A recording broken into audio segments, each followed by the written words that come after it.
Let me go back to that economy, which is very critical. Yes. I'd like to read that again. Okay. Abroad, Nigeria's standing has changed beyond belief in the last 18 months. Exactly. We are no longer a pariah state. Yeah. Wherever I go, I have been received with unaccustomed hospitality. Investors from all over the world are falling over themselves to come and do business. Ready to do business, exactly. Okay. If investors are falling, total lie. If the investors are falling over themselves to do business, by the way, that's a very juvenile language. It is very unbecoming of a president to say that people all over the world are falling over. What's so good about Nigeria when we have so much insecurity, when our economy... Wait a minute. I will not agree with you. That is the reason why it is totally false. If you, nobody is falling over. Of the recent United Nations General That's why Assembly, the economy is in shambles. There was American Nigeria Business Association meeting. Sure. And the President Buhari and a lot of investors all over the world were there. Why are they now? What? Why have they not come now? It's going to manifest. Okay. It's already manifesting. Everything after is the president came back. Tomorrow. Talking about the economy. After the president came back to see the seriousness of what he wants to do, as in, I'm walking the talk. The president sent a framework to the National Assembly about the 27 budget, 6.8 trillion naira. 2017, exactly. That shows the president that knows what he's doing and what he wanted to achieve. Now, where's he going to get the money? Excuse me. Where's he going to get the money? He's going to fund it. That's what he has been able to establish. He doesn't know where to find the money. That's why there's no money in the system now. By the way, talking about this economy, do you know something else that's in this document? The president said they're falling all over themselves to come and invest here. General Electric invested 150 million. The president is quoting that General Electric invested 2.2 billion. I will disagree with you. 2.2 billion. I want you to do your research. Falsehood. I want you to do your research. It's not falsehood. What the General Electric is putting into the railway gauge line is $2.2 billion. And not 150 million that you quoted. General Electric what came up on the social media is just a propaganda by Deji Adeyanju and co, which they could not substantiate.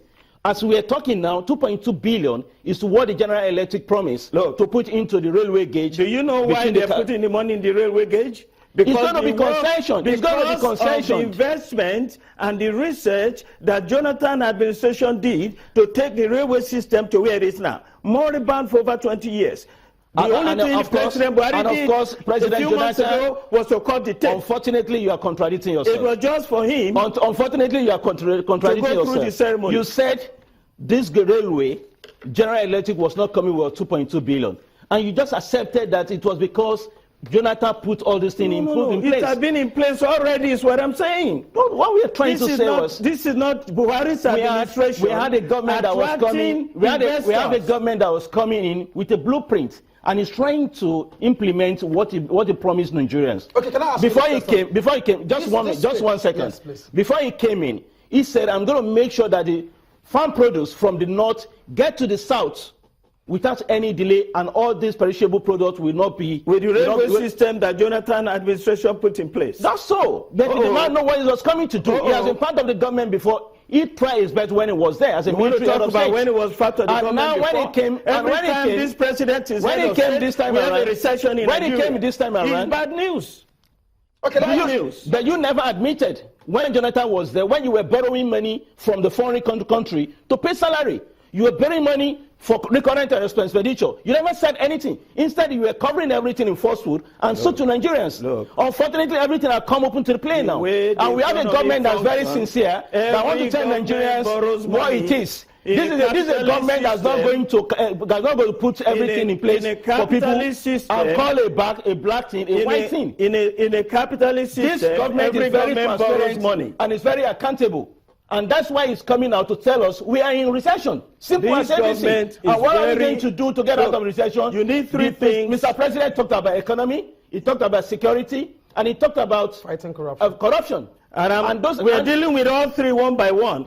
We just showed that security, this country is more insecure than ever before. The anchor talked about corruption, the economy. That's all the indices of the economy we never had a shows that we are in a recession. Our Nigerian security had never been good. Okay. Under the former president. Okay. Our economy has never been good. This is the first time that the terrorists are receding. And they are trying, they are already incapacitated as we are talking now. Also, technically defeated in the words of Lai Mohammed. They already been defeated. Okay. I want to believe. Okay, so let me ask this question: would the president's speech just go beyond rhetorics and become words that will encourage, grow us, and words that rekindles hope?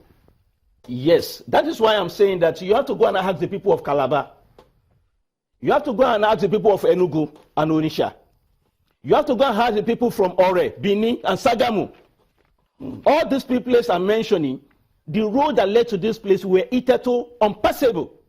And all of a sudden, in just 18 months, they have become construction sites. Is that so? We are all witness to what is happening between Lagos and Ibadan Expressway here. Go to Calabar Road. It was worse. Okay, so let me just say that this is an insight. Okay. Do you know that Ministry of Niger Development, Niger Data Affairs, under Eda Rubebe, was this particular Calabar Itu Road was supposed to be the contract was supposed to be executed in 2013. It was budgeted for. Funds were released, nothing was done. In 2014, it was budgeted for, nothing was. That was what led to the quarrel between Governor Amechi and Eda Orubebe then. And this, within 18 months, we had an APC government in place, and they already mobilized to the site. Do you know that 2 trillion, do you know that, do you know that almost 2 trillion naira in local debt were owned all the local contractors? Do you know is this government that have been able to settle about 750 billion out of it? Do you know what we do into our economy, the multiplier effect of that? That's why the economy is we're saying so that well for the first time. That's why unemployment is on the rise. See the result. Of course, it's an external factor. You know why we have problems on ground? Because you lie all the time. Do you know that all this information? Can you say if the truth? This is true? Hello, sir. Hello. If this is true, hello. Can you say the truth? Economy can you say will the be truth doing that much better than it's doing now. During Jonathan era, yes, oil was sold for $100 and above. Yes. And now when Buhari came, he was selling for barely $40. Sure. And the budget was benchmarked on $38. Yes. And we all know what is happening at the Niger Delta. And Mr. President said it when he was in USA, that the problem of the Niger Delta were caused by the politicians that were asking militants to come out and destabilize his government. Unfortunately, we lost a lot of what we're supposed to have in revenue. But in terms of, we're supposed to... Will it be a talking point? Look at the contradiction. Actually have, according to the president, he said he's talking with the meaningful leaders from the Niger Delta. Do you think that we are really having conversation with the right people as far as that militancy is concerned? I know, Mr. President. Escalating. Mr. President, it's not escalating. There is ceasefire as we're talking now. There's ceasefire. There's another group that just came, not the known NDA, Niger Delta Avengers, not the MEND. The group that just came in, they named themselves Niger Delta Justice Group or something. Those are the people that came just last 2 weeks ago to bomb this Focados export line. Right, trunk line. Yeah, trunk line. Yeah, exactly. But unfortunately, we knew the impact of what this was causing our government. And that's why we're saying that if all hands are on deck, everybody support this government with what he put on the table. We're going to get out of recession as quick as possible. But unfortunately, the antagonist, the opposition, the fifth columnist, that do not want the best to happen to President Buhari and APC government. You mean we don't want the best for Nigeria? That's what you're doing. Nah, that's not right. If you don't want, that's not right. Okay, how can I be a Niger Delta? How can I be a Niger Delta? Sure. Living in Niger Delta area, okay? And I will say, okay, the next thing for me to do is to go and bomb that pipeline. You know why? And the oil will now go into the stream. The stream where my people... Do you know why? Do you know, unfortunately, all the Niger Delta government, I'm talking about the state government now, they refuse to do what they're supposed to do for their people, despite the quantum of resources. Okay, you want to do it now. Do you know why? Let's hear. Do you know why you have problems in the Niger Delta?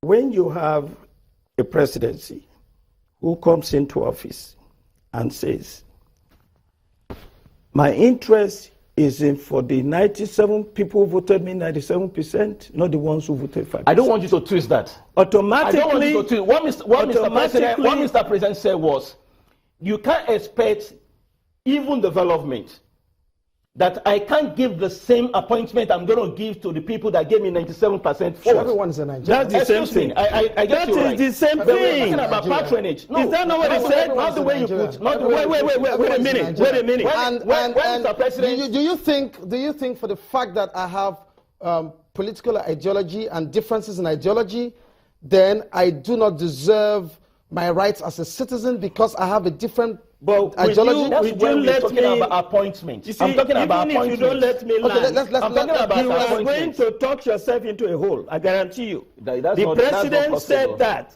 and as soon as he said that, Avengers got up in the Niger Delta, Masop, Bend, IPBO. Mosop was never part of it. All sorts. No, I'm talking about Southeast. I'm talking about the problems that arouse now from people saying they wanted Biafra because they felt disenfranchised. The president's speech, and it was not only speech, he followed up with action, negative action. The first 9 appointments he made of supervisors, 8 of them from the north. It's prerogative of Mr. President. Let me tell you something. You have a prerogative to serve Nigeria. Mr. President, it doesn't matter what the rule says. Have the right the president's action and people that are loyal to him. The president's action negates his position as president of Nigeria. Has he done anything against the law? The next set of appointments, 34, 27 of them from the north. Has he done anything against the law? In the whole of the South. We'll come back to know whether the president acted right when he made such an announcement. We'll be right back after this short break. We'll take a short break right now. We'll be right back.